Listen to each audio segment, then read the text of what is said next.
কে বলবো দাড়ি কেটে ফেলো। ছি ছি ছি, যখন নায়ক রাখা শুরু করলো তুমিও রাখা শুরু করলা। ছি ছি ছি ছি। দাড়ি কাটতা কাটতা যখন নায়ক রাখা শুরু করলো তখন রাখা শুরু। এখন যখন নায়িকারা কালারফুল বোরকা পরে, কিছু কিছু মেয়েরা ওই কালারফুল বোরকা পরে ভিডিও করে। তার মানে আয়েশা আমার মেয়েরা,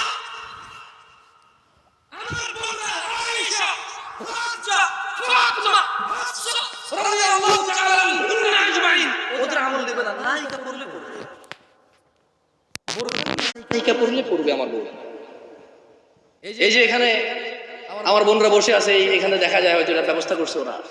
যখন কোন নায়িকা পড়বে লাল নীল হলুদ কালারের বেগুনি কালারের, এখানে জরি ঝুমকা ঝরকা থাকবে, এখানে নাভির সামনে একটা ফুল থাকবে, এভাবে এভাবে কোমর বেল্টের মতো বেঁধে ফেলা যায় যে বোরকা দিয়ে।